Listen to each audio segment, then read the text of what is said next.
जय सिया राम दोस्तों। तो आज हम बात करने वाले हैं महावारुणी योग के बारे में, जो कि आ रहा है 6 अप्रैल 2024 को। तो इस योग की जो महत्वता है वो आपको ऐसे समझ लेनी चाहिए कि आपको पता ही होगा कि सूर्य ग्रहण या चंद्र ग्रहण के दौरान जो भी दान, जो भी जाप, जो भी अनुष्ठान किया जाता है उसका कितना गुना ज़्यादा फल हमको प्राप्त होता है। ठीक उसी तरीके से यदि आप महावारुणी योग के दिन जाप, अनुष्ठान या पूजा पाठ कुछ भी करते हैं तो ऐसा कहा जाता है कि 100 सूर्य ग्रहण, चंद्र ग्रहण के बराबर का जो फल होता है वो सिर्फ आपको इस योग में पूजा करने से मिल जाता है। तो आज हम बात करने वाले हैं इसी योग के बारे में कि ये योग कब से कब तक आ रहा है, कल इसकी क्या महत्वता है और जो है इस योग के दौरान आपको क्या क्या पूजा पाठ करना है। और इस दिन वरुण देवता की पूजा ज़रूर से की जाती है, उन्हीं के नाम पर ये योग बना हुआ है महावारुणी योग। तो चलिए देर नहीं करते हैं, टॉपिक को स्टार्ट करते हैं। 6 अप्रैल 2024 को 5 से 5.5 घंटों का एक अद्भुत योग बन रहा है। इस दिन महावारुणी योग है। यह जो समय रहने वाला है वो सुबह 10:19 से शुरू होगा यह योग और 3:39 तक दोपहर तक ये रहने वाला है। इस योग का वर्णन जो है अनेक पुराणों में देखने को मिलता है। चैत्र मास की कृष्ण पक्ष की त्रयोदशी को वरुण नक्षत्र हो तो वारुण योग बनता है और यदि नक्षत्र शनिवार को हो तो महावारुणी योग बन जाता है। यदि हम कोई भी सत्कर्म यदि सूर्य ग्रहण में करते हैं तो इसका अद्भुत लाभ साधक को मिलता है। तो सूर्य ग्रहण का जो वेट करते हैं लोग बाग कई बार कि ये जो सूर्य ग्रहण आए और वो अपना कर्म करें, जप करें, तप करें, स्नान होमादि करें ताकि इसका उनको अद्भुत लाभ प्राप्त हो सके। परंतु यदि हम इस महावारुणी योग की बात करें तो इसमें किया हुआ सत्कर्म, पुण्य कर्म 100 सूर्य ग्रहणों के बराबर पुण्य फल प्रदान करने वाला होता है। चाहे वह जप हो, तप हो, दान हो, हवन हो, तो सब कुछ आपको भूल करके 6 अप्रैल 2024 को जो है आपको कुछ घंटों के लिए, मतलब कि 5 से 5.5 घंटों का ये मुहूर्त रहने वाला है। आपको केवल और केवल भगवान के नाम का खूब खूब जप करना है, दान करना है, गंगा स्नान कीजिए, तीर्थ का स्मरण करके हुए स्नान कीजिए। वरुण योग से ये भी होता है कि इस दिन वरुण देवता की पूजा भी की जाती है। तो नदी, तालाब या पोखरे के पास आपको धूप, दीप या आपको जो है दिया जरूर से जलाना चाहिए। आदि जलाकर वरुण देवता को आप प्रणाम कर सकते हैं। यदि संभव ना हो तो घर में ही पानी के कलश के पास आप दीपक जलाकर वरुण देवता को प्रणाम कर लीजिए और उनका ध्यान कर लीजिए। अगर हम ज्योतिष शास्त्र की बात करें तो ज्योतिष शास्त्र के सर्वश्रेष्ठ और शुभ योगों में से एक होता है वारुणी योग, जो कि चैत्र कृष्ण त्रयोदशी पर पड़ता है। यह योग अत्यंत दुर्लभ और पुण्यदायी योग कहलाता है। इसमें पवित्र नदियों में स्नान, दान, पुण्य, जप, तप आदि करने का फल सूर्य चंद्र ग्रहण के समय किए गए स्नान, दान के समान प्राप्त होता है। चैत्र मास में बनने वाला यह एक अत्यंत पुण्यप्रद महायोग कहा जाता है। वारुणी योग के महत्व के बारे में धर्म सिंधु ग्रंथ का कथन है कि चैत्र कृष्ण त्रयोदशी के दिन यदि शतभिषा नक्षत्र युक्त हो तो वारुणी नामक योग बनता है, जिसमें स्नान व जप तपादि करने से ग्रहण के समान फल प्राप्त होता है। पौराणिक कथाओं में वारुणी योग को विभिन्न तरीकों से परिभाषित किया गया है। माना जाता है कि वारुणी योग चैत्र, फाल्गुन, मार्गशीर्ष आदि महीनों में आता है। वारुणी योग जो होता है एक बहुत ही शुभ और अच्छा योग होता है जो हर चीज को सकारात्मक दिशा की ओर ले जाता है। यह हिंदू पंचांग का एक अत्यंत शुद्ध और शुभ मुहूर्त माना जाता है। यह उन शुभ मुहूर्तों के समान है जो अभुज मुहूर्त के महत्व को दर्शाते हैं। वारुणी योग के समय कई धार्मिक कार्य भी किए जाते हैं। इस अवधि का प्रत्येक क्षण अपने आप में नवीनता और शुभता लेकर के आता है।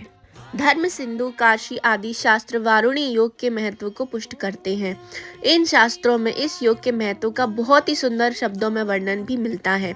उत्तर भारत हो या दक्षिण भारत हो, वारुणी योग हर जगह मनाया जाता है। इस अवधि की शुभता का वर्णन पूरे भारत में विभिन्न भाषाओं के ग्रंथों में भी मिलता है। वारुणी योग जो है वो 3 प्रकार का होता है। माना जाता है कि वारुणी योग 3 प्रकार से बनता है, जिसके परिणाम स्वरूप इसका जो महत्व होता है, जो लाभ होता है, वो घटता बढ़ता रहता है।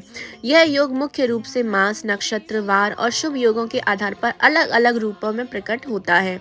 वारुणी योग के संबंध में कई विचारधाराएं भी पाई जाती हैं। वारुणी योग के उल्लेख के साथ साथ यह भी उल्लेख मिलता है कि महावारुणी योग फाल्गुन, चैत्र, मार्गशीर्ष मास में पड़ता है। तो वारुणी योग कब बनता है? वारुणी योग तब बनता है जब चैत्र मास के कृष्ण पक्ष की त्रयोदशी तिथि को शतभिषा नक्षत्र होता है। दूसरा होता है महावारुणी योग। तो महावारुणी योग तब बनता है जब चैत्र मास की कृष्ण पक्ष की त्रयोदशी तिथि हो और साथ ही साथ शनिवार का दिन भी पड़ रहा हो और शतभिषा नक्षत्र हो तब महावारुणी योग बनता है। जब चैत्र मास की कृष्ण पक्ष की त्रयोदशी तिथि हो, शनिवार का दिन हो, शतभिता नक्षत्र भी हो और साथ ही साथ शुभ योग का निर्माण हो रहा हो, तो ऐसे में महावारुणी योग बनता है। वारुणी योग का पौराणिक महत्व बहुत ज़्यादा बताया जाता है। महावारुणी योग के समय पर इस अवधि में पवित्र नदियों में किया गया स्नान, दान और श्राद्ध अक्षय फल प्रदान करता है, ऐसा भविष्य पुराण में लिखा हुआ है। चलिए अब ये जानते हैं कि वारुणी योग में स्नान पूजा कैसे करनी है। तो वारुणी योग के दिन स्नान के बाद भगवान विष्णु की पूजा करना चाहिए। इसके बाद भगवान शिव की पूजा करना चाहिए, सूर्य नमस्कार करना चाहिए। इसके अलावा राधा कृष्ण, तुलसी, पीपल, आंवला के वृक्ष की पूजा तो ज़रूर से करनी चाहिए। सुबह तुलसी के सामने दीपक जलाना चाहिए। इस समय गीता, भागवत, रामायण, पुराण आदि धार्मिक ग्रंथों का पाठ करना भी बहुत शुभ बताया जाता है। वारुणी योग में भजन, कीर्तन, कथा करवाना श्रेष्ठ रहता है। इस पूजा में इष्ट पूजन और तुलसी पूजन भी की जाती है। नदी, तालाब या घर के पास दीपदान भी आपको जरूर से करना चाहिए। वारुणी योग में स्नान के साथ साथ पूजा, उपासना, जप करने से अक्षय फल की प्राप्ति होती है। इस शुभ अवसर पर दिन भर उपवास रखने और रात में तारों को अर्घ देने के बाद ही भोजन करने की परंपरा भी कहीं कहीं बताई जाती है। तो वारुणी योग में गंगा स्नान का क्या महत्व होता है, चलिए जानते हैं।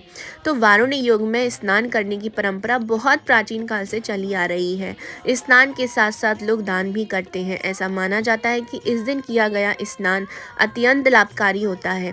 यह दिन गंगा स्नान के लिए बहुत शुभ माना जाता है। स्नान के साथ साथ इस योग में तप करने की भी सलाह दी जाती है। इस दिन किया गया व्रत और औषधि भी बहुत अच्छे परिणाम देते हैं। यदि कोई व्यक्ति वारुणी योग से संबंधित सभी क्रियाकलाप जैसे कि स्नान करना, धार्मिक प्रवचन करना और कथा आदि योग के आरंभ होते ही करता है तो उसे शुभ फल की प्राप्ति होती है। ऐसा माना जाता है कि इस दिन संसार चक्र अपने सबसे शुभ स्तर पर होता है। वास्तव में यह दिन इतना असाधारण माना जाता है कि देवताओं को भी स्नान के लिए पृथ्वी पर आना पड़ता है और इसका लाभ प्राप्त होता है। वारुणी योग के दौरान प्रत्येक दिन गंगा, यमुना या किसी भी नदी या घाट या सरोवर आदि में स्नान करना चाहिए। यदि ऐसा संभव ना हो तो घर पर ही स्नान किया जा सकता है। स्नान के बाद जिस भी देवी देवता की आपको पूजा करनी हो, आप उनके मंत्र का जाप भी कर सकते हो। अगर इस दिन शुभ नक्षत्र और शुभ योग का संयोग हो तो महावारुणी योग भी बन जाता है। तो स्नान के लिए यह समय बहुत ही शुभ माना जाता है। इसके अलावा स्नान करते समय विभिन्न नक्षत्रों का ध्यान करते हुए भी बहुत अच्छे परिणाम आपको देखने को मिलते हैं। वारुणी योग में दान का आध्यात्मिक प्रभाव, शास्त्रों में वारुणी योग की महिमा बताई गई है। इस दिन पवित्र नदी, सरोवर या कुंड में स्नान करते हुए संबंधित नक्षत्र की पूजा की जाती है, यानी कि शतभिषा नक्षत्र की पूजा की जाती है। शास्त्रों के अनुसार स्नान से सुख, स्वास्थ्य, लाभ और समृद्धि की प्राप्ति होती है। इस अवधि में दान और संयम का पालन करने से सभी पाप नष्ट हो जाते हैं। तीर्थ यात्रा के समान पुण्य फल की प्राप्ति आपको होती है। शुद्ध मन से किया गया दान, चाहे वे कितना भी बड़ा हो या छोटा हो, क्यों ना हो, अक्षय फल जरूर देता है। पौराणिक ग्रंथों में वारुणी योग की महिमा के बारे में विस्तार से बताया गया है। माना जाता है कि इस दिन स्नान और तप करने से मोक्ष की प्राप्ति होती है। दान और जप से स्वर्ग के द्वार भी खुल जाते हैं और इसके साथ साथ इससे कर्म चक्र का अंत होता है। गंगा स्नान, दीप दान, हवन, यज्ञ और विभिन्न अनुष्ठान आदि करने से पाप और क्रोध दोनों का शमन होता है। अनाज, धन और वस्त्र का दान करने से शुभता की प्राप्ति होती है। इस दिन जल के देवता वरुण की पूजा मुख्य रूप से की जाती है। वरुण देवता की पूजा करने के साथ चलते ही इस पर्व का नाम वारुणी रखा जाता है। वारुणी योग को हजारों ग्रहण के बराबर माना गया है। वारुणी योग में पवित्र नदियों में स्नान और दान का बड़ा महत्व होता है। इस योग में किए गए पूजा पाठ आदि का फल कई गुना होकर प्राप्त होता है। कुछ खास संयोग बनने पर यह पर्व महावारुणी भी कहलाता है। तो चलिए अब जानते हैं कि जो वरुण देवता हैं वो कौन हैं। धर्म ग्रंथों के अनुसार जल के अधिपति देवता वरुण है। इनकी पत्नी का नाम चर्षणी है। वाहन मगरमच्छ है। ऋग्वेद के 7वें मंडल में वरुण देव के लिए प्रार्थना गीत भी मिलते हैं। पुराणों में वरुण देव को महर्षि कश्यप का पुत्र कहा गया है। वरुण का अर्थ ही होता है जल का स्वामी। जल के देवता के रूप में प्राचीन काल से ही वरुण देव की पूजा होती आ रही है। देवताओं के 3 वर्गों यानी पृथ्वी, वायु और आकाश में वरुण का सबसे सर्वोच्च स्थान होता है। देवताओं में तीसरा स्थान वरुण देव का माना जाता है। चलिए अब ये जानते हैं कि वारुणी योग में आपको क्या करना चाहिए। वारुणी योग में गंगा, यमुना, नर्मदा, कावेरी, गोदावरी समेत अन्य पवित्र नदियों में स्नान और दान का बड़ा महत्व है।